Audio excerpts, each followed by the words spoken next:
All right, giving out gifts. I like this. Thank you.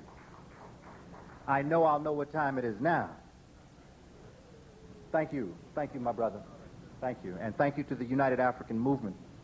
As I've said so many times, it is so wonderful to be with Africans that are united and moving, because so many are standing still. And it's so important that we realize and understand and to remove the cobwebs from our eyes and to wake up. And of course, here at Slave Theater, I'm preaching to the converted. But there's always room to grow. And that is what our ancestors spoke about when they used to write many, many thousands of years ago. And when our children begin to understand exactly what carbon dating is, we'll go back a couple of million years. They're already talking about the pyramids going back 10,000 years. And I'm telling you, when all is said and done, we're going to go back so far, we will have pyramids built on pyramids. There are so many African civilizations built over the African civilizations that we say are ancient today. It is so important for us to understand as a people what our ancestors have done. I would like to say I'm awe-inspired by what I learned, but as I go along, while I am impressed, I am not surprised. Because, my brothers and sisters, for us to still be here on this planet, in this part of the world, is such a testament to resilience and brilliance and love.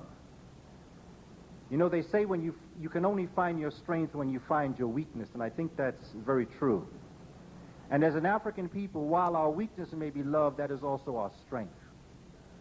It's that feeling, it's that spirit, it's that energy that Bob Marley talks about when he talks about the fire within us, the fire that can never be put out.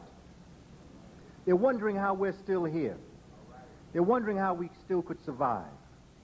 But when you look at the works and the lives of people such as William Leo Hansberry and Harriet Tubman, when you look at those who have gone before us, those who are amongst us today, as our brother Alton Maddox, you come to understand. Let's give our brother a round of applause.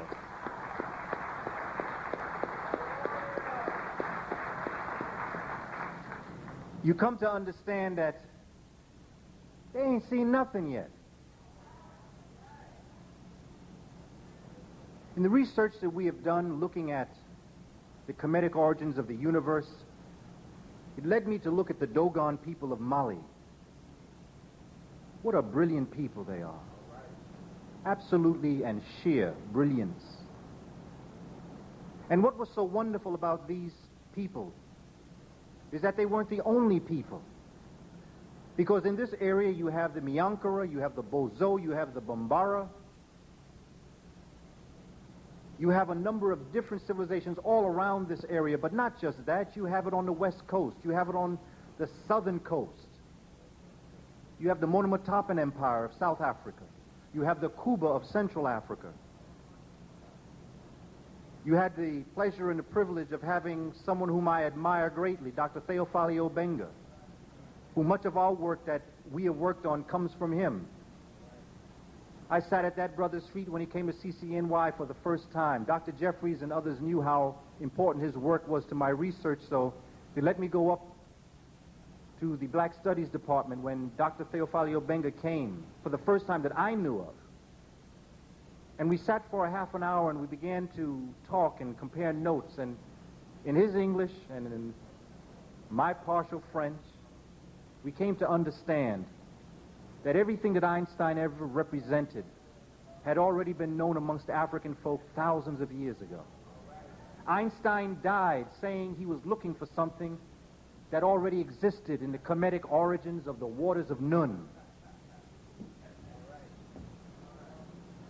The Dogon people are so heavy. You got brilliant or so-called brilliant astronomers of other persuasions who, in finding out what the Dogon knew about Sirius and about its companion star Sirius B, when they found out the level of knowledge that the Dogon had, what they considered to be a simple people. But you see, that's the beauty about African folk. And that's the brilliance and the beauty about intelligence and consciousness. Because the deeper you get, the more brilliant you get, the simpler everything gets. And the only time you make things complex is when you don't understand it in the first place. And when it really profounds you, you begin to speak in foreign languages to let people know you really aren't as ignorant as you really are. It's not that hard. Knowledge is not hard. Education is fun. It is not the fun that makes you go around the way we consider fun to be. It's not a day in Disneyland. But it certainly is a day within the minds and the set minds of our ancestors. The kinds of consciousness that African people looked for was the kind of feelings that we get when we sit in places such as the slave theater. That is what consciousness was. It's that feeling that sends shivers up your spine. When you find out something you always knew, but you find out that someone else knows it too. And that's what makes you applaud. It's the God force coming together. This is what knowledge was. This is what knowledge is. And once our young people get this, they will do in classrooms what Michael Jordan does on the basketball court.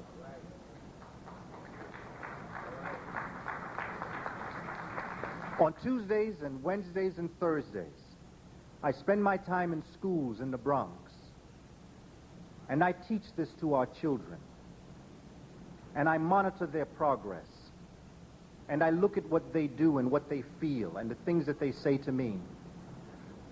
I would like to say that it's me because my ego comes in sometimes, but I'm telling you it's the information.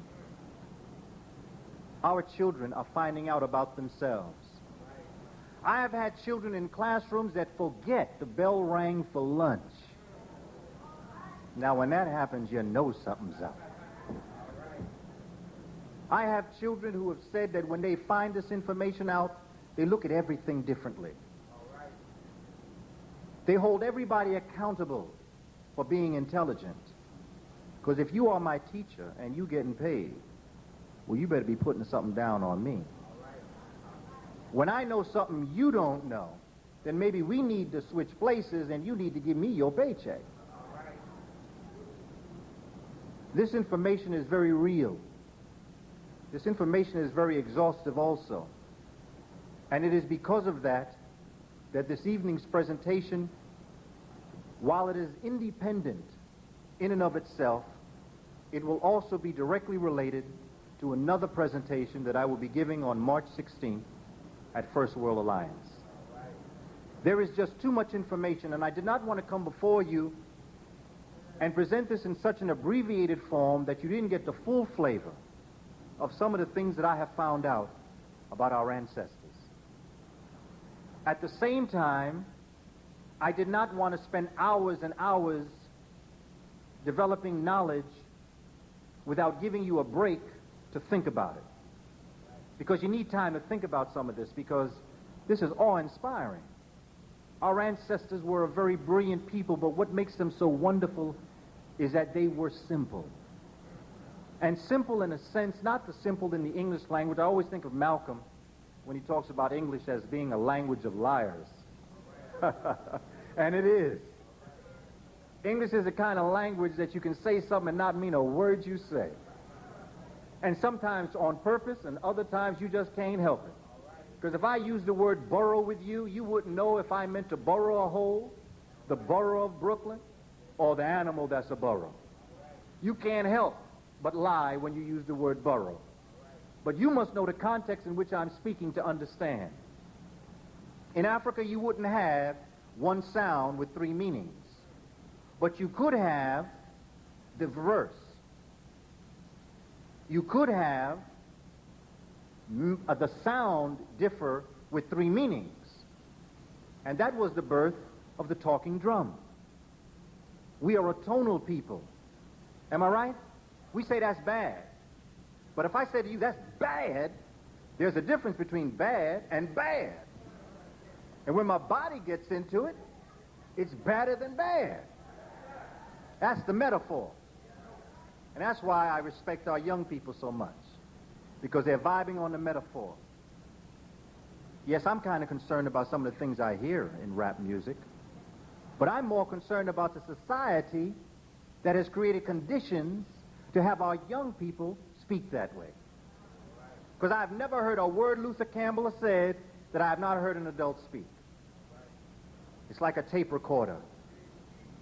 How are you going to speak into a tape recorder and our children are the cassette?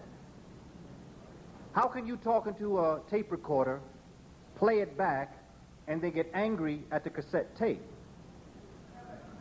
When you hear our children, that's us. But that's us today. That's us today because we didn't do anything yesterday to make today different. And so what we've got to do is give our young people something to rap about other than what they see. Because there's no word that I've heard that they created. What I have heard is a creative metaphor. And this evening's presentation is going to talk about figurative language. Because if we are to wrestle with this so-called mystery of the African peoples, it is we must learn figurative language. Because our people speak figuratively. It's called amongst the African folk hitting a straight line with a curved stick. It is the ability to say something but vibing on something else to make that understood. So you don't say it directly. That is the Western world. They're very literal. When they say something, that's what they say. But now there's a contradiction in what I just said, because in speaking English, they're lying from the get. So what you say is not what you say. What you say is what you want me to think you said. And therefore, we live in a world of confusion, and we are a simple people with great and magnificent intelligence. So when you're sane in an insane society, the only way you can go is insane. Because you're not going to make what's insane sane. So what do? You break away from the insanity, and you create a sane nation. And that's what we must do. And the strength that I come before you with, my beloved slave community, is not what I believe, but what I've seen happen with our young people. Our young people are ready. I've not gone on programs telling what we do, because I'm a student of John Henry Clark, who teaches us that we can do anything we want to as long as we don't run in the street and tell people what we're doing.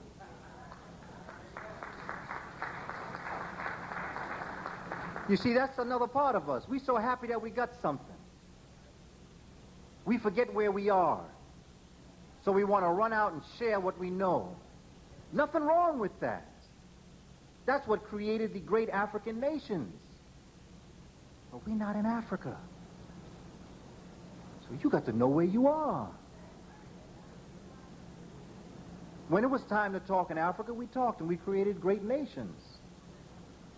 But that's not where we are right now. We're not on the banks of happy.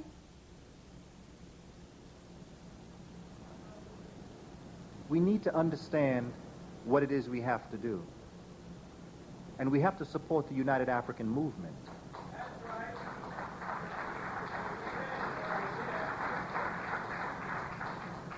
My brothers and sisters, it is so clear. It is so clear where we must go. I would love to say and believe that I will get there, but I don't think I'll live to see it. When I say that, I mean I plan on living to be 150. I'm not saying that I plan on leaving any time early. What I am saying is that this is a process. Our ancestors on the plantation, who knew they'd never see their freedom, did what they did knowing that somewhere down the line somebody would. So what we must do is live in their light and plan for our future, understanding that we may not see what we want, but we are part of a roadmap that one day will emancipate and liberate the African minds of our children, grandchildren, great-grandchildren, and all those that are to come after us.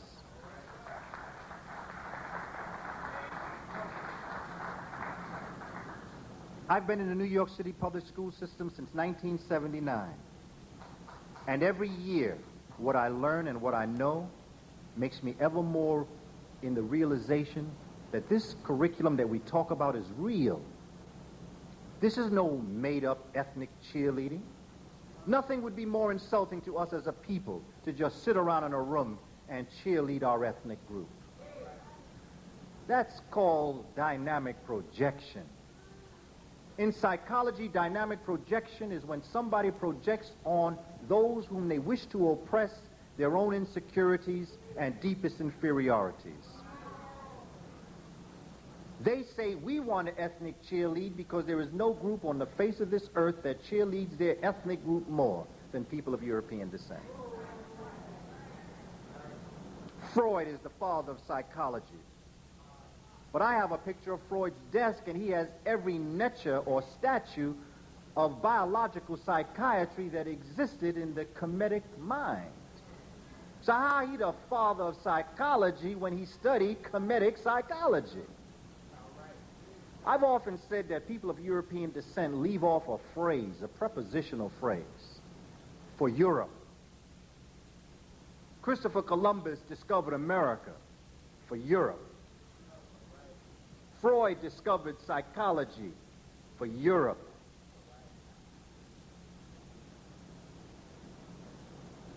You can go through every subject, and I'm a curriculum writer and a consultant to many boards of ed.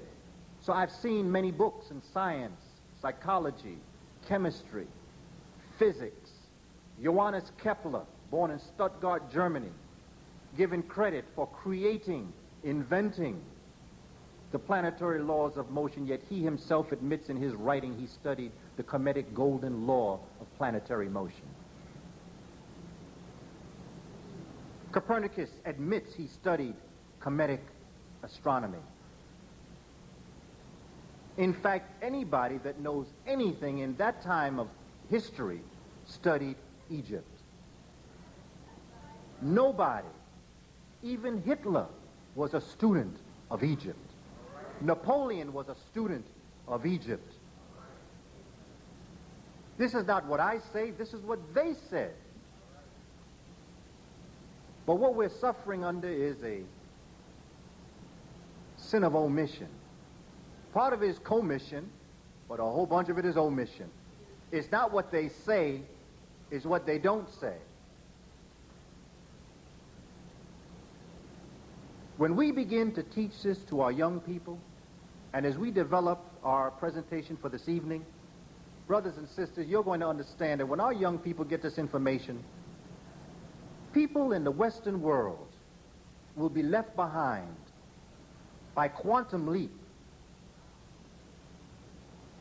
because they will not have the intelligence to be able to test our children, because they won't even understand what our children are talking about. By a quantum leap. You can understand why Jackie Robinson wasn't allowed in sports. It's not that he'd ruin a neighborhood, it's that he'd create a new neighborhood. And it's not that they could not live in our neighborhood, it's that they would not be qualified to live in our neighborhood. When African folk got into sports, everything changed. They had to make baseball fields larger because black folk would just pop that ball right out the baseball field. Babe Ruth is given credit for being the king of baseball when baseball fields were very short. The baseball field of today is much larger than it was yesterday. African folk got into basketball, they had to raise the hoop. Black folk perfected the two-point shot so well, they had to create three-point. People say, well, what's next? Well, what's next is both. Because he's not just good in one sport, he's good in all sports. Well, that same greatness in sports, that same greatness in entertainment exists because that's the only place they've allowed us to use our melanin. When we use our melanin in our minds, we will take knowledge to a level that they never even guessed. But they always feared. And this time is now. What the Dogon, what the Kemites, what the Bambara, what the Bozo were doing in Africa, the civilizations that they created, were things that brought fear into the hearts of those that came, jealousy. And what we have to do and understand, we have to define some things. We have to look at certain things and understand that there is a way of looking at this knowledge that will bring an understanding. Now, I know that we have the overhead projector. I would like to use that, but in our center, we just got the overhead projector, and I'm learning how to use it. So to go between here and there might be a little bit difficult, so you may see me hesitant to go over there. I thank you for setting it up, but I don't think we're going to use it this evening. Once I get used to it, we'll be able to do it. But I'm hoping that just in our discussion, I can create pictures for you so that you can see. Some things that we would like to discuss. One of the first things that we have to do is that we have to make some definitions. We have to define some things. In order to truly understand this knowledge that we're about to discuss this evening and on March 16th, I would like to define some things to help us understand what's underneath all of this. Professor John Henry Clark, there's one thing that our elder brother taught us, me in particular, which is the same thing that William Leo Hansberry taught him, and it is something that Professor Clark was one of the first things that he gave credit to William Leo Hansberry for teaching him, was philosophical underpinnings. You have to understand that nothing comes to be out of itself, that there's always a natural progression. The Kemites called it kepra. It's a process of becoming. Everything comes as a consequence of what came just before it. You cannot look at yourselves today without looking at what happened in 1620. You can't understand 1620 without understanding the Crusades. You must understand the role that the Crusades played in why we're in the position we're in today, the role that the Moors played in showing Europe what civilization was about. So you need a philosophical underpinning. You need to look at certain things to understand why things came to be. So with that, I would like to just talk about a couple of ideas. Number one, I want to give us a couple of definitions, because this is at the base of all knowledge. The first thing is conjecture. Conjecture is a conclusion drawn from admittedly insufficient data. 90% of the curriculums we use built on conjecture. It is admittedly faulty, but it is put up as something else, which we'll talk about as we develop this. This information, by the way, is coming out of the research and the work of our brother, Reverend Dr. Ishaka Musa Barashango.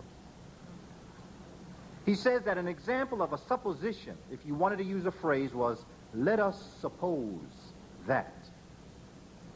And if you wanted to use one word to develop a conjecture, it would be possibility. The second word that we'd like to define, supposition. Supposition is an assumption with less assurance than an hypothesis. One word would be maybe. Supposition, maybe. Now let's look at the word hypothesis.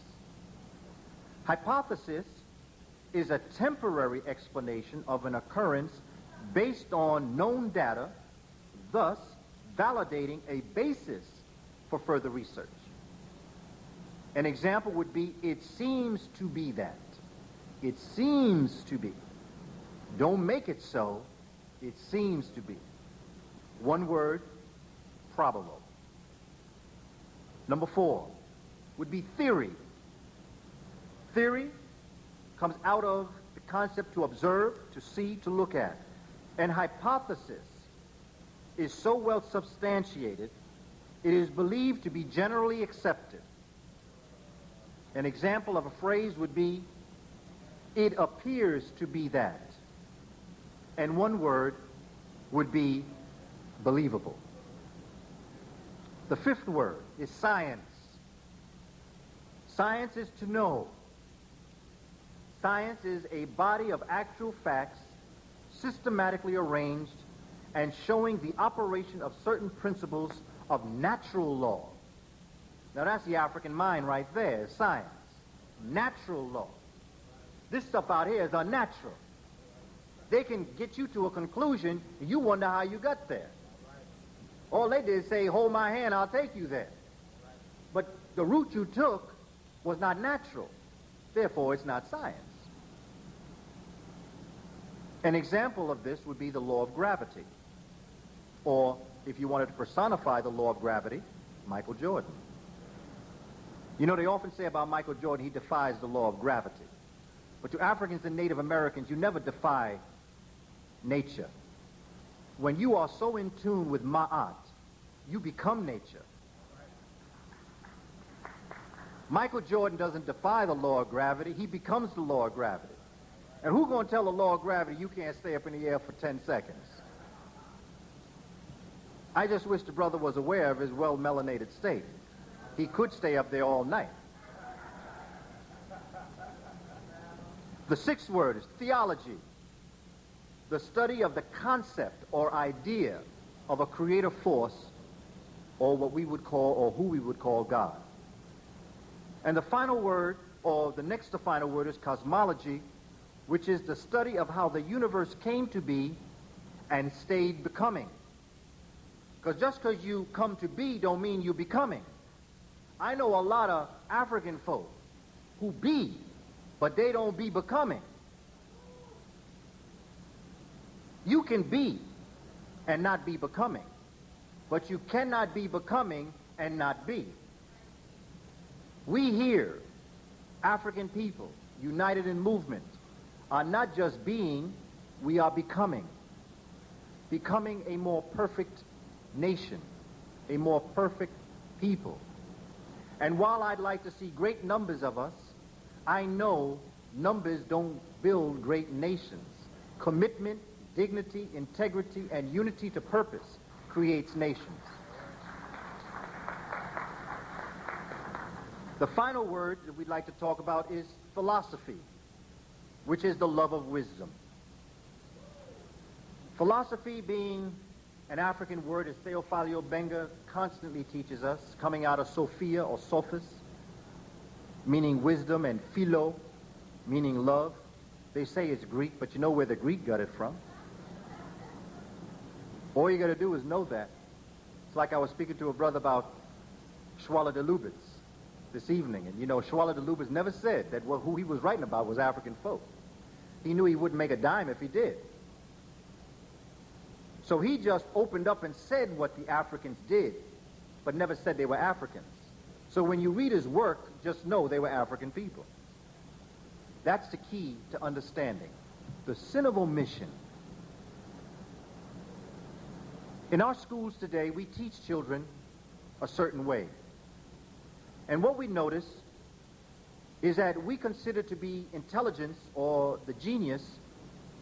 We look at logic, which I'd like to define as math and science. It's not always defined that way, but let me give you that way for now. That's not what logic is. But let's just say logic is what we teach in math and science. And linguistics. Linguistics meaning language, whether it be reading or writing, oratory. So when we create what we call tag schools, TAG, talented and gifted, we normally teach science, the biologies, the chemistries, physics. We teach the math, the algebra, the trigonometry, the geometry. And we say these children are gifted. They are intelligent. We have SAT, the PSAT, a lot of folk getting rich. We have the MAT, the LSAT, the GRE, the NTE. And not one of these tests measure your intelligence.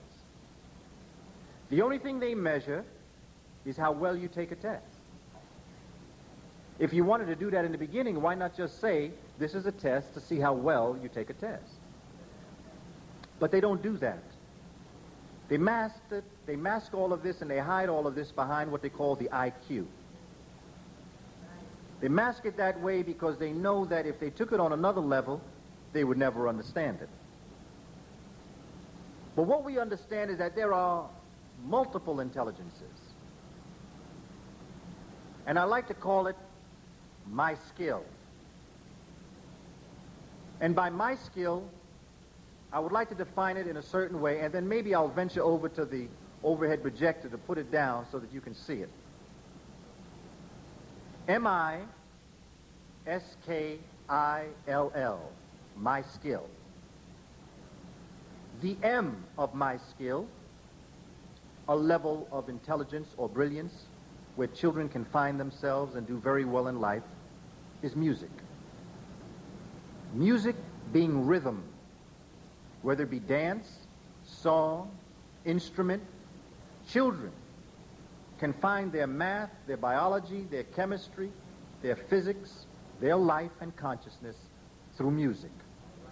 It is an area that we neglect because we think it's entertainment. People of other persuasions came into African communities and saw African people dancing, and they said they're having fun, not realizing they walked in on Biology 101.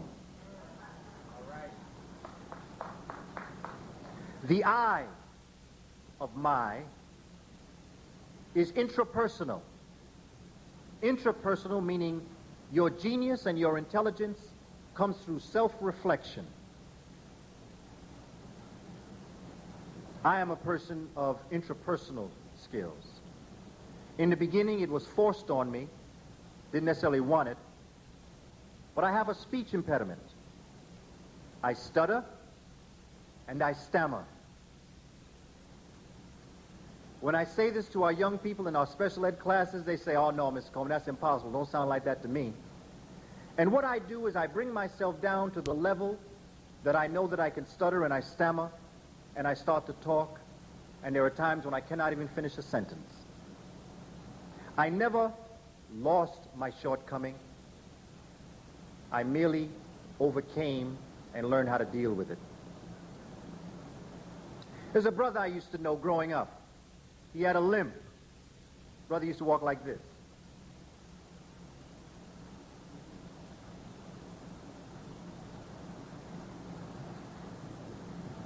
People used to laugh at him. He's making fun of him. As brother got older, he used to walk like this.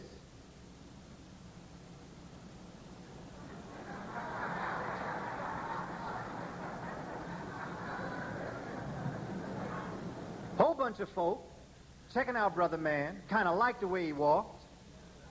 And all of a sudden, you'd see Brother Man walking down the street, and here's all the buddies.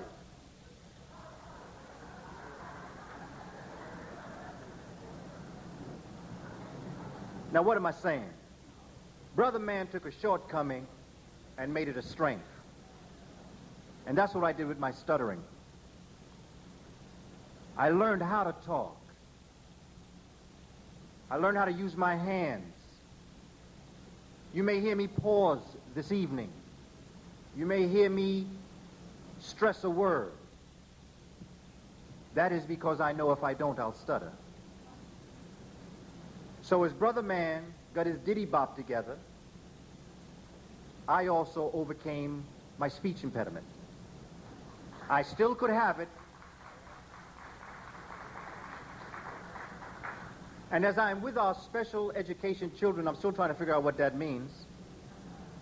But I need to come back and do a whole session on that. There's an appreciation that occurs that I have for them because I know that if someone had told me when I was a young boy that I would be before you, I would never have believed them. This, for me, is a dream come true.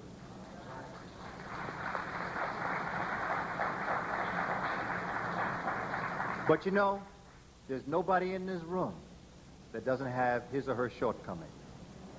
And you've learned how to mask your shortcoming, too.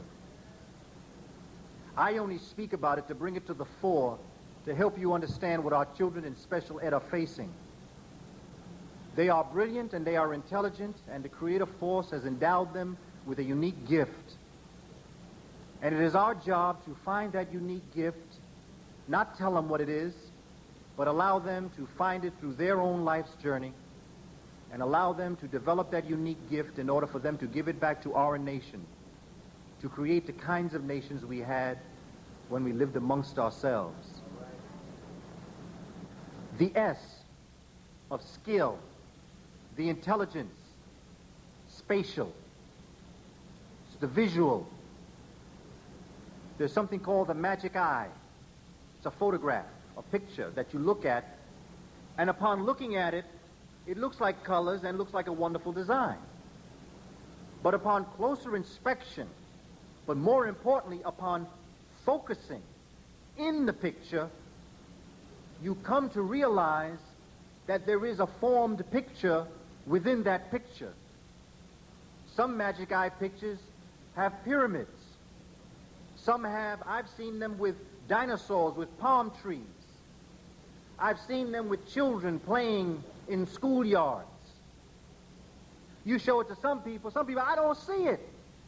I can't see it. Why? Because they can't focus. They can't see deeper. They can only see what's up front. And that's the problems the Greeks had with the African people. They could not get deep into what they were looking at. They did not have the magic eye. They could only see what was on the surface. And as we get into the Dogon philosophy, we will call that jiriso,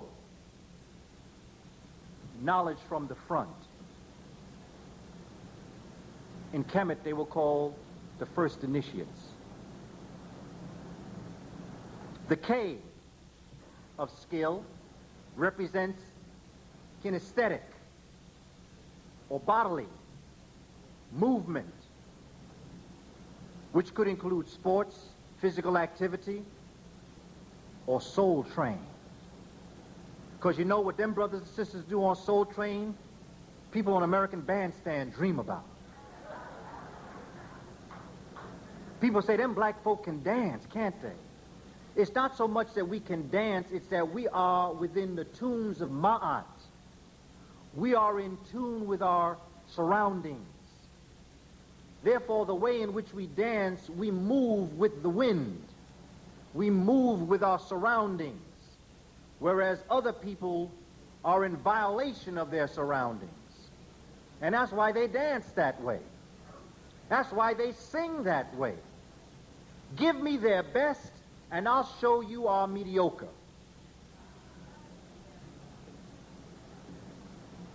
They say it's in the genes. It's in melanin. And melanin is in the gene. And melanin is what brought DNA into place. The second eye, or the eye of skill, is interpersonal or social. That's the politician. They can be the most ignorant people on earth, but they know how to be social. They know how to use the English language. They know how to lie. But nevertheless, interpersonal is also an area of genius. Because there are also many people who are very good at social and are brilliant in other areas too. We now come down to the two L's. These two L's are the L's. Now, I've already given you 5 areas of brilliance and intelligence where our children and we as a people can do well. Here's where we're always tested. The first L is logic, as we defined it as math and science, and the second is linguistics, which is verbal. Now look at all that preceded those two. And I'm saying that Africans sought to master all 7 intelligences. They were good at it all.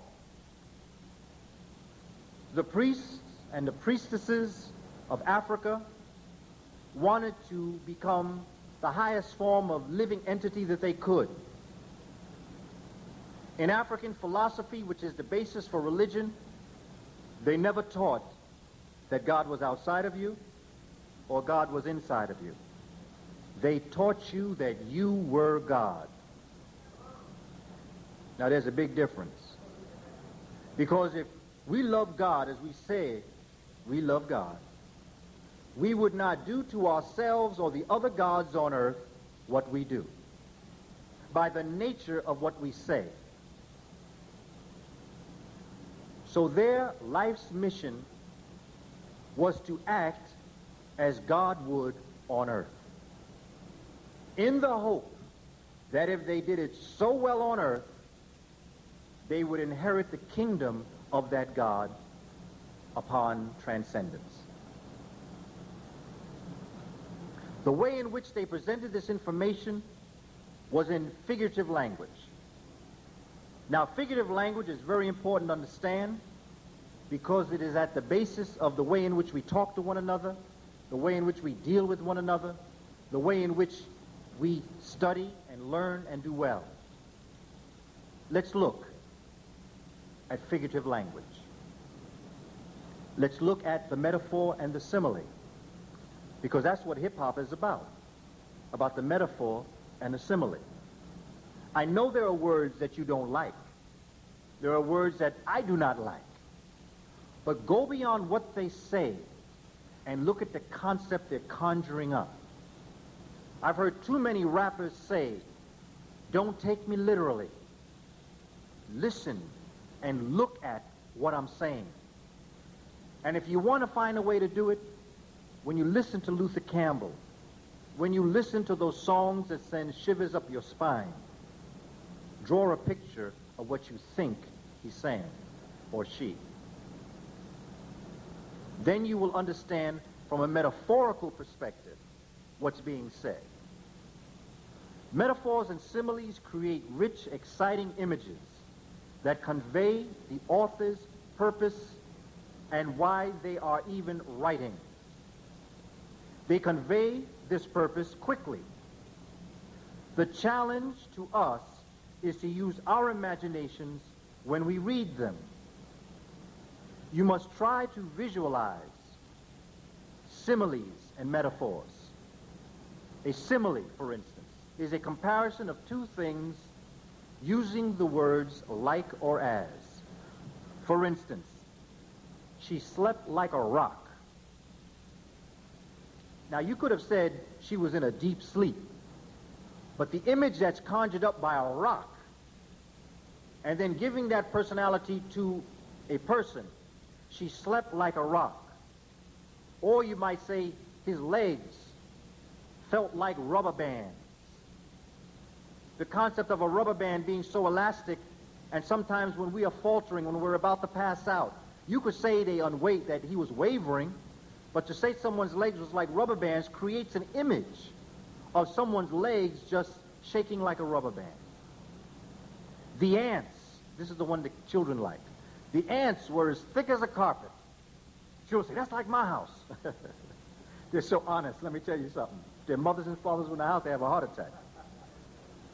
The ants were thick as a carpet.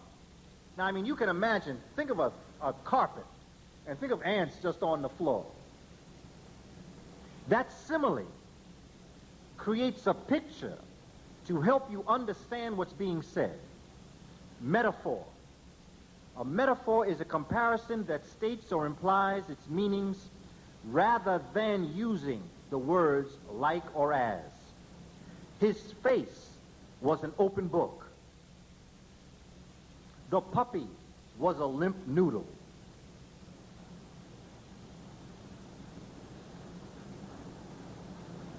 We then get from the metaphor and the simile the other form of figurative language, which is symbols. Symbols, objects that stand for something other than themselves, are called symbols. In literature, symbols can take many forms. Symbols are very powerful and can convey a lot of information in a simple story or a simple sentence. Symbols come in the forms of human beings, things in nature, animals, or people. I'm sorry, I should have said the first one was man-made objects. 2 was things in nature. 3 was animals. 4, people. When you look at Medunetta, you're looking at symbols. They used man-made objects, such as the jet column. They used things in nature, such as the lotus plant or the papyrus plant. They used animals such as the crocodile as Sobek, the falcon for Heru. They used the ibis bird for Tehuti. They used the dog for Impu, not to mention the cat for Bast. And they used people. They used people in Medu Neter to represent divinity. They used it to show humanity. And they used humans or people to show the animal form in people. And they combined the two. So when you're watching Hercules on Saturday, and you see this thing with a man's body, a man's forebody, and the body of a horse, well, you know where they got that idea from. Because that is their version of what Africans did when they took the head of an animal and put it on the body of a human. Or they took the body of a human and put the head of an animal. Or let me take it another way. They took the head of an animal and put it on the body of a human. It's brilliant. Medu Neter. The specialization of animals. The human being is the only essence on earth that has no reason to be here. Had the trees not dwindled 25 million years ago, gorillas would comb the earth. It is only that something happened in the atmosphere that made the trees dwindle, that made some of us jump out the trees, walk on the earth, change that opposable big toe into a stability toe, which freed up our hands. We created tools. In creating tools, we started to think, and starting to think, we started to plant food. Plant food, we thought better, planted better food, and then we built the pyramids. That's why people have problems with evolution. Because when you deal with evolution, you're dealing with Africa. The only place on earth where you'll find gorilla is in the Virunga Mountains, in the central part of Africa. You have the mountain gorilla, and you have the eastern and the western lowland gorilla, all coming out of mountains, very near the mountains of the moon. I dare not say that we evolved out of gorillas, but I would dare say that we have a common ancestor. 90% of what gorillas do, we do. In fact, there are some gorillas whose fingerprints might match mine. I just hope that gorilla don't get caught up when I get in trouble.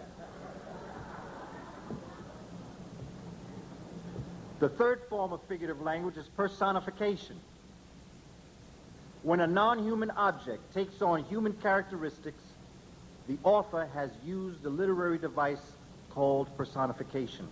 For instance, the sun smiled down on them. Another one, as the waves gently caress the beach.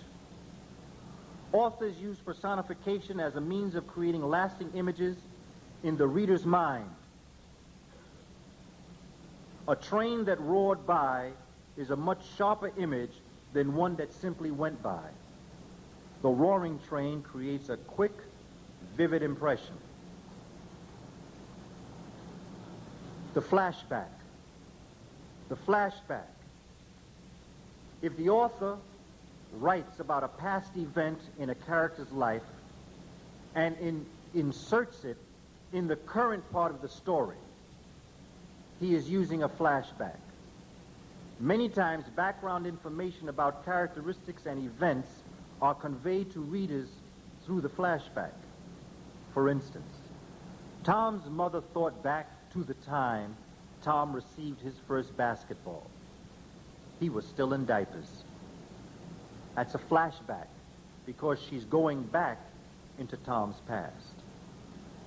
Then you have foreshadowing. Foreshadowing is when an event in a current situation suggests to the reader that future events will take place in the story. The author has used foreshadowing.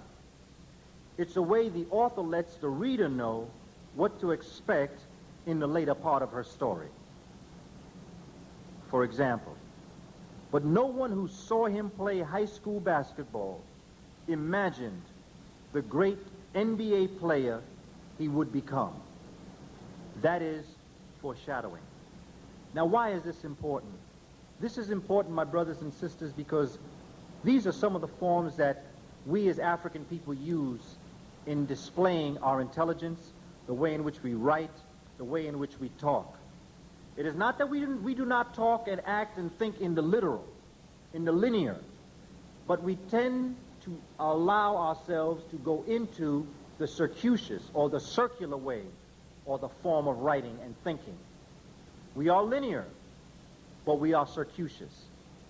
And it is important that as we begin to develop our consciousness, that we begin to tap in to these kinds of ideas. When we are with our children, whether they be classroom or our children or our friends' children, we need to look at the 7 basic intelligences, and there are other ways you can say this. There are other ways you could say music and interpersonal, spatial, but I use this just so we can focus on something. How many times have we ever asked our children in math class to draw something? How many times do we actually ever ask them to use other parts of their intelligence other than just filling in the blanks, multiple choice, or writing essays? It's important that when we begin to talk to our children, that we look at figurative language, and that we understand that much of what they say, and we say, we're not actually saying that. It's like when we say, well, you know what I mean. Well, obviously, you must have used figurative language, because if you had said it very linearly or straightforward, you wouldn't have to say, you know what I mean, because you would have been obvious. So when you're not obvious, you use figurative language. You use it in another way. And this is what the texts in Africa did. This is what our ancestors did when they wrote the Memphite text, the Shabaka stone, the pyramid text, the coffin text, the Bremerin papyrus. They said to the sun in the hymn to Aten, they said, you, glorious sun, who bring down your hands of life and bring forward the fruit, the vegetables, and the very sustenance that humans live by. In fact, you have brought us forward and kissed our face with your life. That's personification. That's flashback. That's the metaphor. But if you read that, they will make you think that what the Africans were saying was that the sun had a hand that came down and put life on earth in a literal sense. So what we have got to begin to do is to look at this information from a figurative language perspective. The hymn to Aten says, you, the mighty sun, whose eyes pierce through the air to the surface of the ocean and touch the ocean floor. There must have been some scuba divers in Kemetic. How can you know that the sun rays touch the ocean floor, lest you yourself have been to the ocean floor to see it for yourself? How can you write that? You can't. How do you even know that there is a floor on the ocean, lest you've been there yourself? The hymn to Aten was a metaphoric text in science. It was a holistic text that said, you, the sun, who are the cause for the differing complexions on earth. Sounds like they knew about melanin to me. Because how do you know what would cause the different complexions if you did not do the scientific laboratorical work necessary to know of the carbon atom? You, the mighty sun, who are the cause for the differing languages on the earth. They must have been to many parts of the earth to know that there were differing languages. So why are we surprised that Africans are in America and in Europe and in Asia? How do you know there are different languages in other lands unless you've been to the other lands to hear those languages? This is what the hymn to Aten talks about.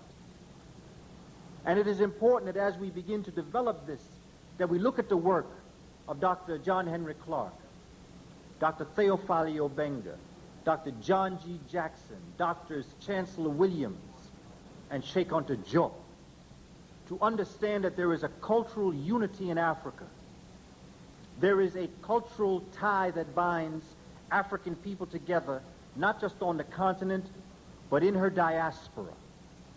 That there is something very common about our brothers and sisters in Palmeiras of Brazil, in the Maroons of Jamaica, of Santeria de Puerto Rico, República Dominicana, of Boudon of the French-speaking islands, and in amongst the Baptists in Georgia.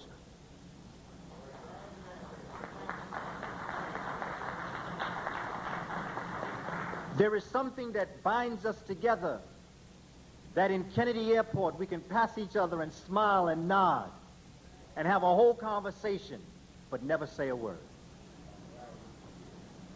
You know we can do that. That's part of the genes. It's in the genes. It's in us. And what the glorious thing about Medu Neter was, is that Medu Neter was a pictographic language, which no matter what vocal language you spoke, if you understand the context or the concepts in Medu Neter, you then would understand what everybody was speaking. Let me give you an example. Let's go back to Kennedy Airport. And let's look at a door. And beside the door, there's a picture of a man. No matter what country you come from around the world, you know if you're a man, you can go in there and not get arrested. Now you have another door with a woman. It doesn't say women, because out of the 150 languages, you know how many times you'd have to say woman? All you have to do is put a picture there. That is what Medu Neter was. Ghostbusters. You got that circle with the line through. It means that whatever's in that circle, you don't do. That's Medu Neter. That is where they got it from. No matter what language you speak, if you get on a bus and in that circle it has a cigarette, it has food, it has a radio, you know that's what you can't do. You may speak a different language. Maybe everybody on the bus may speak a different language, but everybody on the bus know no smoking, no eating, no radio playing. Medu Neter, figurative language. These are the keys to understanding our past. Medu Neter is not a mystery. It's a mystery to those who can't figure out the language. There's no mystery to us. And as we begin to develop and understand and teach our children, we will be able to decipher the words of our ancestors, as Theophilus Obenga has done so well, Sheikh Anta Diop has done so well, our sister Raketi Wimby is doing so well, Roosevelt Robinson is doing a magnificent job, Jacob Carruthers, who graced this stage this year, Maulana Karenga. All of these scholars are doing very important work. And once we get our children here, they'll be telling us things they see that we don't see. Because there's a very special relationship between the young and the old. That's why it was so important that the grandparents raised the children while the parents went off and maintained the society. In Congo, in Kikongo, the language, it is called Kindezi, the art of babysitting. Because as our brother Malodoma Some teaches us, Burkina Faso, of water and the spirit, that the reason why the relationship between grandchild and grandparents is so sacred is because one has just come from the ancestors and the other is on his way back to the ancestors. And together they have a unique relationship where they talk about ancestors. And so that when they come of age to begin to develop the civilization, then they will understand the ancestral line and what the ancestors are actually telling them. You know, if you knock at somebody's door and you don't get no answer, eventually you're going to knock on someone else's door. And that's what our ancestors are doing to us. You see, fortunately for us, for you, and I believe for me, we've answered our ancestors' door. That's why we're here. We have brothers and sisters out here who the ancestors are knocking on them hard heads, and nothing's getting through. And at this stage of my life, all I can tell you is that a flood is coming, and if you don't get on this boat, you're going to drown. Reminds me of the story of the brother who was standing, and they were told it was going to be a very serious flood. Brother said, don't worry about it, because Amun-Ra is going to save me. The rain started coming, got up to his knees. Somebody came by and said, look now, it's going to be flood. You're going to drown. Blood said, don't worry about it. I have faith in Amun-Ra. He's going to save me. Another boat came by just as the water was just up by his nose. Boat came by, said, look, man, you better jump on board. You're going to drown. Blood said, don't worry about it. Amun-Ra is going to save me. Well, needless to say, the water went above his head. Brother drowned and went up to a mentor. And when he confronted Amun-Ra, he said, Amun-Ra, I had great faith in you. I believed you was going to save me. Amun-Ra said, shut up. I sent 3 boats after you. You think that brother missed the boat? Well, that's what's happening out here amongst us, my brothers and sisters. Our ancestors are tapping, and they're telling us there's going to be a flood. And I like scripture, no matter what holy book it is. No matter what it is, it tells us something. I may not view it as revelatory, but it is part of the ancestral line. And I kind of like what James Baldwin said. In fact, he named the book after it, because God gave Noah the rainbow sign. He said there'd be no more water. It's going to be the fire next time. Our streets are in flames, and it is up to us to make a difference. The cultural unity in Africa is not only linguistic, not only philosophical, it is also historic. It binds us as a people historically, linguistically, and philosophically. It is important that we see this and know this and look at the work of Sheikh Anta Diop and others who have come before us, so that we can begin to develop the kinds of information that will allow us to see this information for what it's really telling us. Because much of what's written on the walls of ancient Kemet applies to us today. Particularly if you go to Abu Simbel and you go into the tomb, or I should say into the temple of Abu Simbel, and you look at the Battle of Kadesh that Ramses II is talking about. Holistically speaking, this Battle of Kadesh is not just with outside people, it is not just with your own people, it is with yourself. The Battle of Kadesh was a multi-referential story of how we could liberate ourselves. And what Ramses was trying to tell us, and his scholars were trying to tell us, was that the first person that you must defeat is the Satesh within yourself. Before you go out here and you're going to save the world, go into your bathroom and look in the mirror. Because most of the time, your first enemy is yourself.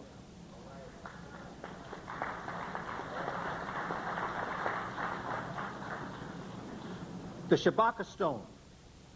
The Shabaka stone was written by Pharaoh Shabaka during the 25th dynasty. We could give it dates. I'm kind of afraid to give it dates, but let's give it a date of approximately 710 BC. Approximately. Somewhere around there. Again, I'm hesitant about dates because when our children begin to decipher this, our civilizations will go back so far, they'll have to rewrite a whole new timeline. But for now, let us just give the dates. We have something to focus on. The Shabaka stone was written, or it was given orders by Pharaoh Shabaka to rewrite the Memphite text, when in coming through Kemet, along Happy, they came into Memphis, or what they call Hiku-Ptah, H-I-K-U, Ptah, P-T-A-H. And in Hiku-Ptah, they came upon a worm-eaten papyrus that told of the beginnings of the universe. And Shabaka was so taken back by this wonderful information. He was taken back by the fact that what was written on that papyrus was as applicable to the 25th dynasty as it was to the early dynasties. He said, we must rewrite this. And what's interesting is that more time elapsed between the Old Kingdom and the 25th dynasty than between the 25th dynasty and today. So if it is applicable then, it's applicable now. And when I've gone into our science texts, I have seen that the Memphite text is as relative today as it was in the Old Kingdom and the 25th dynasty. And I'm going to show you why. Because coming out of a philosophical underpinning using figurative language, using symbols and personification, the metaphor, the simile, and flashback with foreshadow, what the Kemites did is that they outlined three philosophies.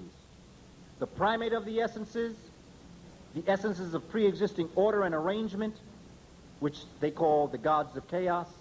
They call them that, not the Kemites. And the essences of order and arrangement. The same way that we teach our children today the universe came into being is the same way the Shabaka stone lays this out. What is today called the quantum theory. The quantum theory being everything from the skin in. So you have relativity skin out, which is the atmosphere, the universe, the solar systems, the galaxies, superclusters and clusters. And you had the quantum theory, which was the skin in, which meant the atom inside of your body. Einstein died saying he never found it. But as we said earlier, the waters of Nun were the equations of the unified field theory. Now here's the key. Kemites said there are some things that are unseen. They said there are some things you'll never see. But in the Western world, they don't believe that. So they'll come and tell you, I've seen the unseen. I tell them, you're crazy. Because if it was unseen, you couldn't see it. Obviously, if you see it, it's not that it's unseen, it's just that you didn't see it before. But it was always there to be seen. African folks said, there is the unseen. I know I will never see it. Therefore, I'm not going to try to bring into being a mathematical equation that's going to explain the unseen because I've never seen it and there's no equation that's going to see it. So let's just leave it alone and move on from there. So they said everything and all was in unity in the waters of Nun. And at some point in cosmic history, something occurred which we call the primordial scission, that rising up out of the waters of Nun, there came Ptah as a hill. Now what are they saying? Out of the waters of Nun, rising through Ptah, sitting atop Ptah, came Atum. Now, and Atum named and called everything into being. Now let's go back to Nun, and let's look at what it means on the cosmic level. Nun, on a cosmic level, is the cosmic ocean. It is the hydrogen that makes up our universe. On the earthly level, when they told it from an earthly perspective, Nun represented the primordial waters of the earth. When they spoke about it on a human level, they were talking about matter. Let's go to Ptah. On a cosmic level, what Ptah represented was spirit. On an earthly level, the hill that rose up out of the waters represented the land that came up out of the primordial oceans.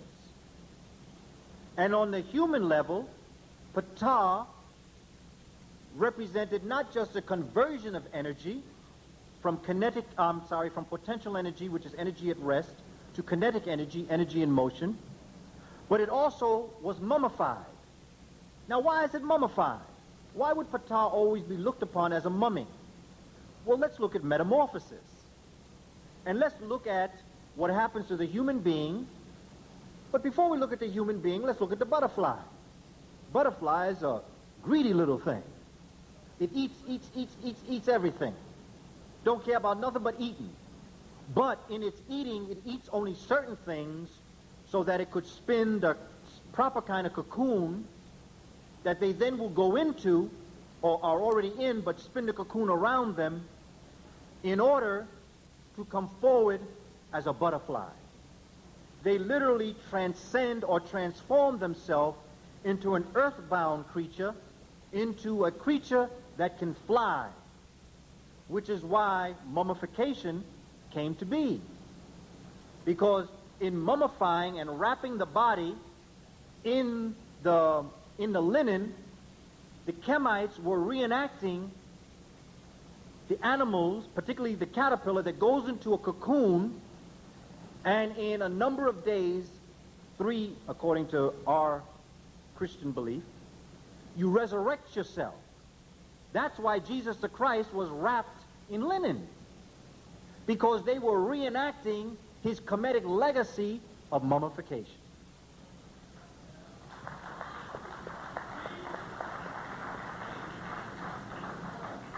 Think about it. Naim Akbar has written a book on metamorphosis of this level. Think about it. See, I always come before the community and I never say you got to believe what I say. It is my job to share the information with you. But the research I've done is so intact to what I'm saying, I know that when you get to the book, you'll come to similar conclusions. Many of you will come to higher conclusions, which I ask for you to share with me, because you can teach me, because this information is so dynamic. I'm very confident. And I'm confident because it makes sense according to Ma'at, a natural law. That's why our children learn this way, because it's natural. Now let's look at Atum. Atum on the cosmic level is the Word. It is that which calls everything and all into being. On the earthly level, Atum is organic life, whether it be chlorophyllin or melanin. And on a human level, Atum represents consciousness. Now what Atum does is he calls 4 pairs into being, and these 4 pairs are very important for 2 reasons. Number 1, for planetary science, but number 2, for the Dogon, because the Dogon have a very similar story. Atum calls into being Nun. Now, remember, Nun was in the beginning, but Nun did not know himself. So Nun had to manifest something that would know himself and call him into being. If you look at the holy books, you will see that God was spirit, who had to manifest flesh to know God's self. That's where they got the philosophy that on the spiritual level, the spirit cannot know self. Therefore, it must, in science, it's called coagulate. It must coagulate in order to know itself on a material level, and that's our job as human beings, is our consciousness to the godlike quality. Called Nun, which is water, Nunet, which was space, Ha, which is infinity, Hahet, which is infinity, Kuk, which is darkness, Koket, which is light, Amen, which is the invisible, and Amunet, which is the visible. That which I just gave you, Nununet, Ha-Ha-Het, Koket, and Amen, Amunet, that is the second philosophy, or the essences of pre-existing order and arrangement. At this point in time, the story goes into the third philosophy. This is the Memphite text or the Shabaka stone, where Atum joins herself to Kepra, and so Kepra becomes Atum Kepra, or the process of becoming, which means that it transcends into another level of consciousness, which brings forward the next four pairs. Again, four pairs. Again, male, female. God is not just a man. God is a divine balance of male and female.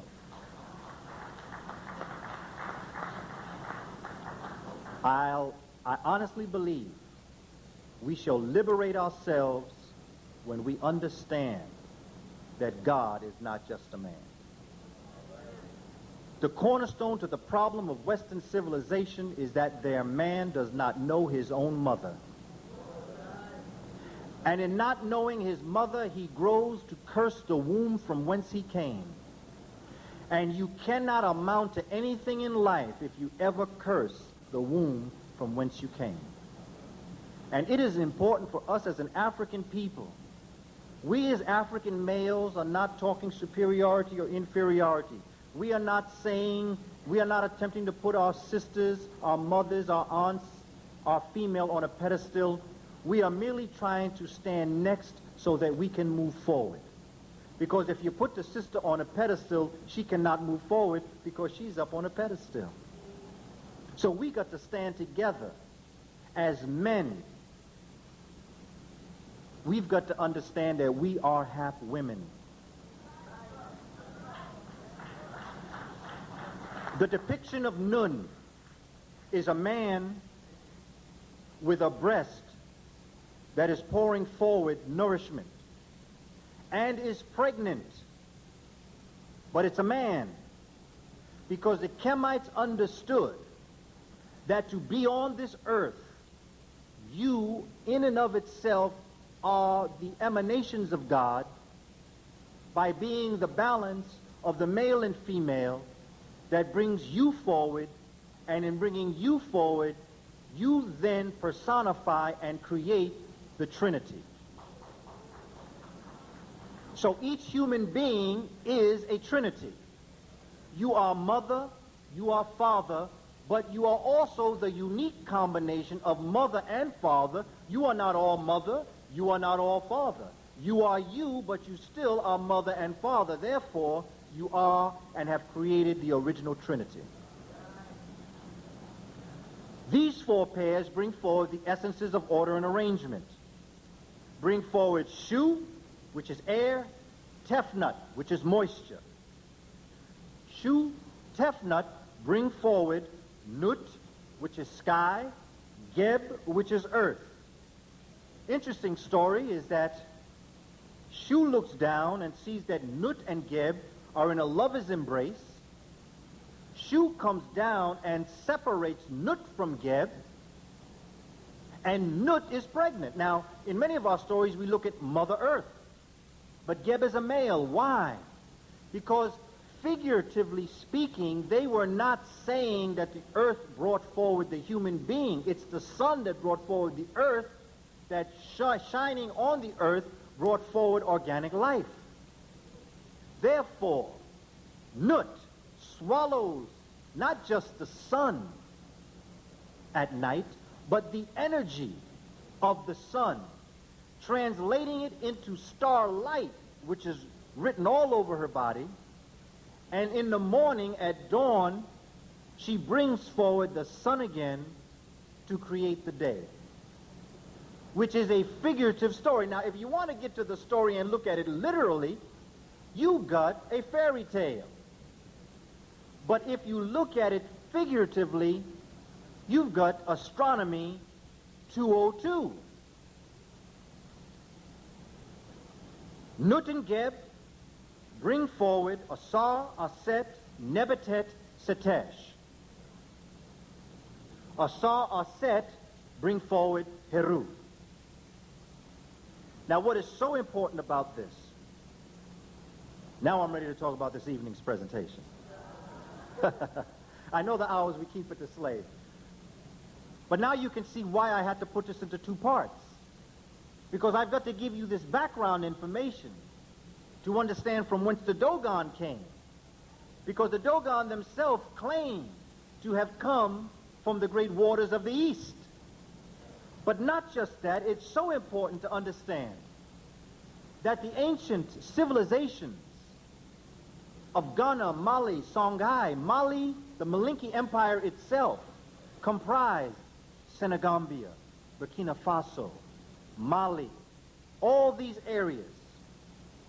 Yet we are told today that with the spread of Islam, they created the University of Timbuktu. Now, people that don't look like the indigenous people going to leave their land to create a great university in a land unknown to them. Why didn't they go back from whence they came? Or why aren't those centers of higher learning there? Why? Because they didn't exist there. It is because in the University of Timbuktu and because in Kemet, that is where the knowledge was. And that's why after the Prophet, blessings and peace on that African brother's name, transcended, the first place they went was to Kemet. And they created what today is called alchemy. They created it? Oh no, I don't think so. They learned it. And then they taught it to others. That's why you got to understand the Crusades. Because after Africans taught them, the Africans took it into Europe. And then they taught it in Europe. They brought spices from the east from whence they had traveled to Europe. Europeans got hooked on something. Got hooked on sugar. That's why the Crusades occurred. Because they were looking for something in the east. So under the pretense of attempting to return the Holy Land to the Christians, they traveled east, and they called it the Crusades. The number 8 is very important. 4 pairs are very important because, although we learn it in class, there are not 9 planets. There are 8. Pluto is not a planet, because Pluto now is no longer the furthest planet from the sun. Neptune is. But they don't tell you that, because if they told you that, then they have to tell you a number of other things too. And the first thing is that they're wrong. Native Americans have a story about them. Native Americans say, you don't have to tell a European anything. You already know it all. You have 4 inner planets separated by an asteroid belt, and you have 4 outer planets. The 4 inner planets, because of their proximity to the sun, take on a more solid surface. These planets being Mercury, Venus, Earth, and Mars. Then come an asteroid belt. After that you have Saturn, Jupiter, Uranus, and Neptune. Revolving around Neptune is Pluto. The 4 outer planets are called gas giants. Pluto is in a category all by itself. It is not a planet. A lot of people are not going to admit that, because they already wrote the science books. And they'd either have to put an errata page in it, correcting their mistake, or they'd have to rewrite the books. And there's something that a very serious problem ignorant people have. They refuse to admit they're ignorant.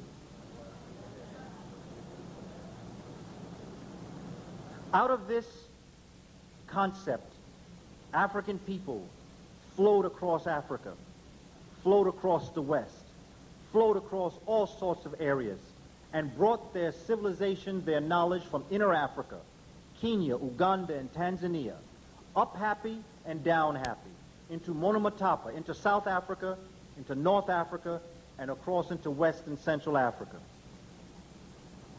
It is here in the Malinke Empire, around the 11, the 12, and the 1300s, that a great and wonderful university was created. It's called Timbuktu. It was built on other universities that had been there before the Christian era. It was here in the Malinke Empire that they passed down from years past this knowledge. When Monsieur Griot and Madame Ditelane, the authors of The Pale Fox, first studied under the Dogon brought them into a temple. And what they did is they showed them how long they had known this knowledge of what they called the Sigui, S-I-G-U-I, which was a 60-year cycle of celebration that celebrated Sirius and understood the movement of what is called an invisible star. That it wasn't until the 1970s that we actually could see through a photograph. It was first seen in the late 1800s. But the Dogon people knew of this hundreds of years prior. And to celebrate this Sigui, they would create what is known as a Kanaga mask. K-A-N-A-G-A, Kanaga mask. So every 60 years, the Dogon built one mask. In this room where they brought these Europeans, there were 12 masks. If you multiply 12 times 60, you get 720. If you subtract it from 1931, when they got this information, you get 1211.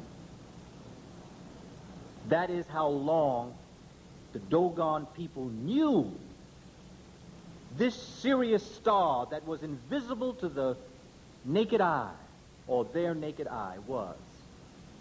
Africans knew this, 1211. But to know it 1211 is only the tip of the iceberg. It's only the fin of the shark. And if you're in the water and you see a fin, you're not worried about the fin, you're worried about what that fin's connected to. When you're in that water on a boat heading towards an iceberg, you're not worried about what you see. You're worried about what's underneath the iceberg. So if 1211 is when they had a mask, the Dogon people would have had to have known this information thousands of years before 1211, just by the nature of the process of intelligence. You don't just wake up one day and know something. You must live it. You must make mistakes living in it, correct those mistakes, and then get it right. That's the process of intellectual growth. So if the Kanaga masks go back 12 seats, 720 years, you know the Dogon celebrated this long before then. The Dogon told a story of no more. No more in Dogon is interchangeable with the word water. Now look how close no more is to nun. Word. What brought word in the water was Amma. Amma, Atum, Amen, Amenet. Now mind you, they already said they came from the east of the great waters. Put that aside. Now let's look at the philosophical underpinnings of their story. The Dogon occupy a territory situated at the border between Mali and Burkina Faso. It is near the bend of the vast plains of the Niger River. The Dogon experienced 4 months of a rainy season, and they also have a very long dry season. The Dogon live in 4 villages. Their clans or their family lines are broken up into 4. And their entire philosophy is wrapped around what they call twinness, or the concept of male-female. They believe in the 4 elements. There are, of course, as I said, 4 main nations. They have developed a very intricate way of growing 8 different cereal grains. The Dogon basically are farmers, and their agriculture is the basis of their economy. Yet everything that they live in, math and science and every other subject, expresses itself through agriculture. Sirius B. Sirius B is a tiny star that rotates around Sirius A every 50 years. The Dogon call it Kizi-Uzi, K-I-Z-I-U-Z-I, Kizi-Uzi, which means the littlest seed. They have a grain that they call bo. This bo is looked upon like Kizi-Uzi. It is the representation on the agricultural level of Kizi-Uzi, because while it is the smallest grain in their possession, it is the most important, and it is the center of their agricultural life. Just as they believe that Kizi-Uzi is the center of the universe. They believe that Kizi-Uzi, and by the way, we call in science today, we call Kizi-Uzi a dwarf star. It is a star that is so heavy that a thimbleful weighs 80 tons. Think about it now. You took a thimbleful of the matter of what Sirius B is made of. This matter, by the way, amongst the Dogon is called Sagala, S-A-G-A-L-A. It is so dense, a thimbleful would weigh 80 tons. The Dogon raise domestic animals.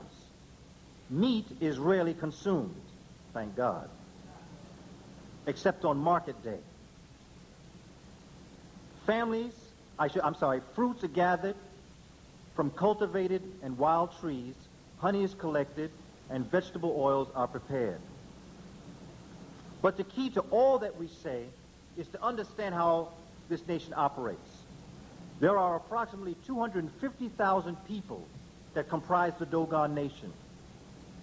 The first inhabitants of the region were known as a very short-statured people, which should bring to mind the short-statured people of Central Africa, and they are called Gurumba. But the Dogon call them Tellem, T-E-L-L-E-M, which to me, if you were to look at that word, Tellem, means just that, tell them. Because they are the ones, if anyone can tell them, they can tell them. The Dogon claim to also come and to have derivatives amongst the Mande people. This region extends from the west of Bamako, which is the site of the ancient Mandingo Empire of Kemetic, which is also called Mali. It dominated a great part of West Africa in the 13th century. But more importantly than that, look at the Dogon and remember what I said about the nations of the Malinke Empire, and you will see that the Mandingo, the Bambara, the Bozo, the Makin, and the Fulbe people were all organized under Sundiata.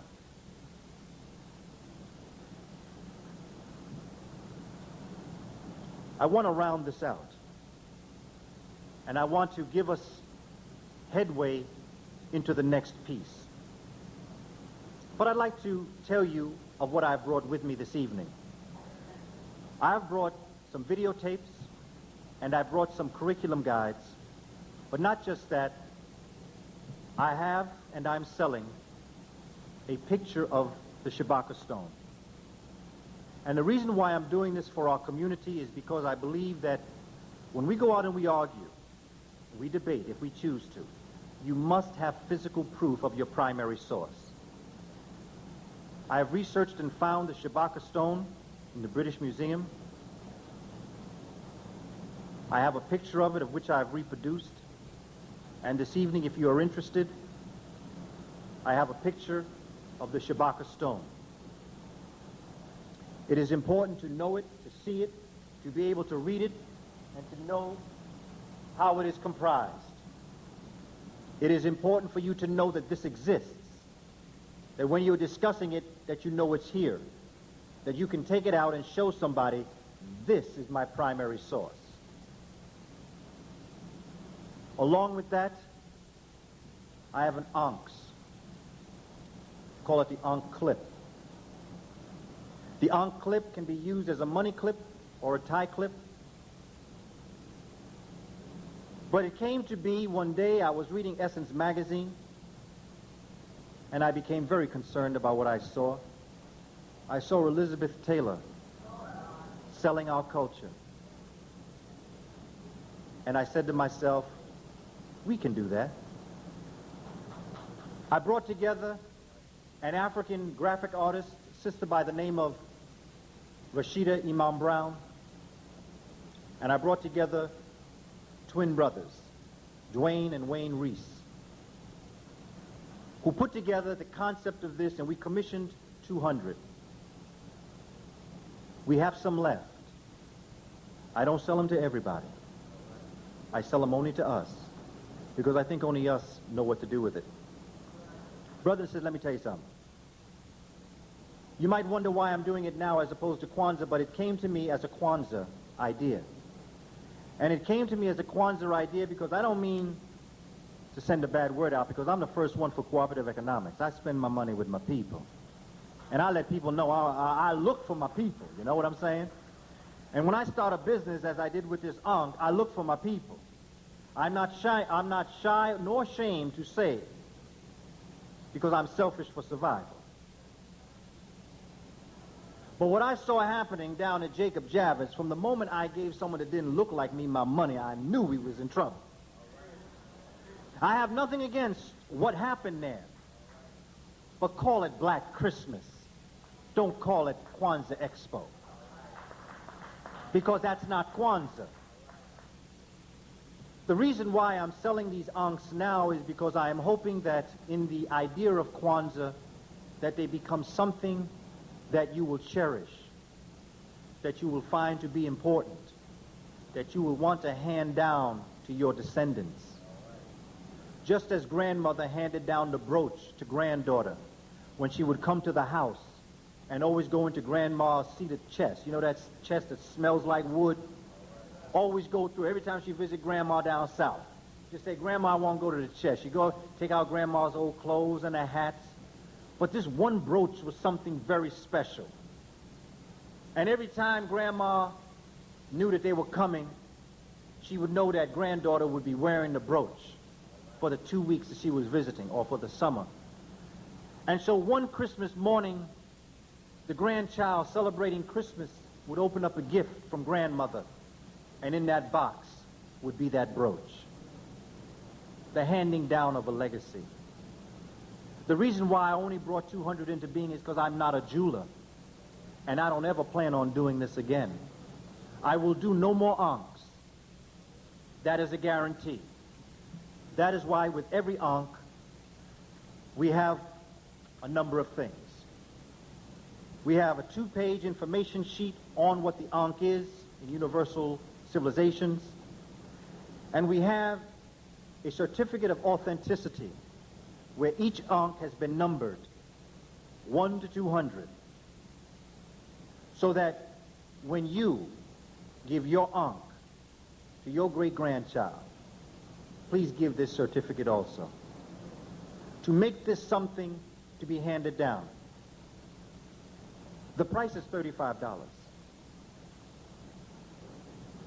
The reason why it is the price that it is because I wanted to make it affordable to the community. So many times we do wonderful things, but we charge $500. I was selling the Ankhs at one point for $54. And I was giving a presentation, and a mother came to me with a child and said, you know, I really would like one of my Ankhs with this child, but I just can't afford $54. I said, well, my sister, how much can you afford? She said, well, I could afford $35.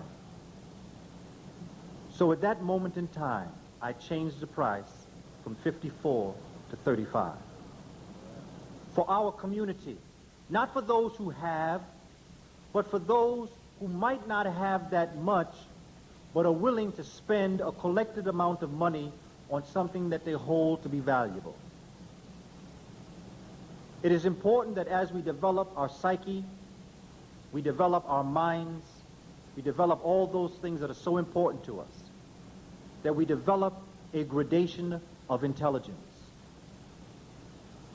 In closing, I would like to talk about these levels of intelligence. When young African children in the Dogon nation first came before the master teacher, they learned what is called Jiriso. Jiriso is the emanation of Amma. Remember, Amma is the word. Is the emanation of Amma from the front. It is the word on the front. It is the word of the instructor. It is the perceptual. It is the unconscious. Because our children in many ways are unconscious of their consciousness. As years went on and the students studied, they then were raised to the level of Beniso. B-E-N-E-S-O. Beniso. Beniso is the word on the sides, which become the protector words, the words of protection, which after you get the words from the front, you get the words on the side, the confidence of knowledge. As years went on and the student was perceptive and studied hard, they went from Beniso to Boloso. Boloso is the word from the back, the word that you might not be able to see, but is there if you were to turn around. Boloso. Boloso is a combination of the knowledge of Beniso and Jiriso.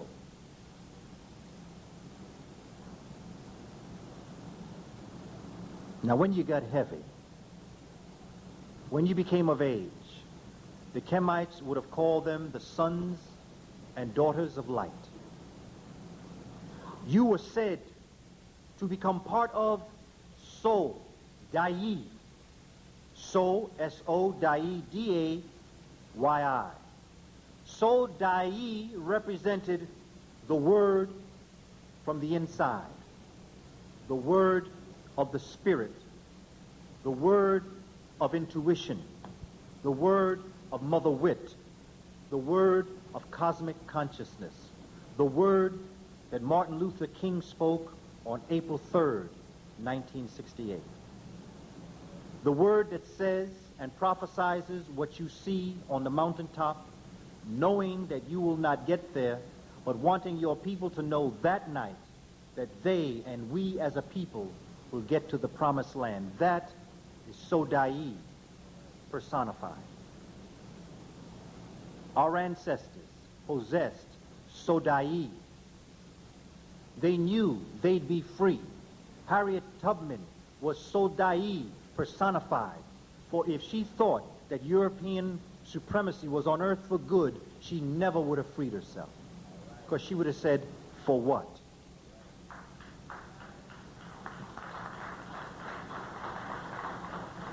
As we are in our communities, my brothers and sisters, and as we see so many terrible things that I know we see, I want you to let the spirit of Harriet embrace you and to kiss your face, to let you know that if that sister could do it then, who are we to complain now? That sister, frail in morphology, giving in sometimes to fainting spells, unannounced. I hear people say in Harlem, I'm going to take a cab to 135th Street. They're on 125th Street, they're tired. You want your freedom? Look at Harriet. She walked from south to north. That sister wanted to be free. There were no cabs. There were no trains for her. And at the point that Sister found her way up to the north, I would have said, Sister Harriet, you've done well. Rest yourself. She said, hush up, child, I'm going back south. Sister picked herself back up, frail in nature, given to fainting spells, not knowing when she would pass out, knowing that there was a price on her head. She was really willing to return to the South over 16 times. Had the sister done it once, I would have said that was great. Had she just freed herself, I would have said that's a miracle. Sister did it 16 times and freed over 300 African folk.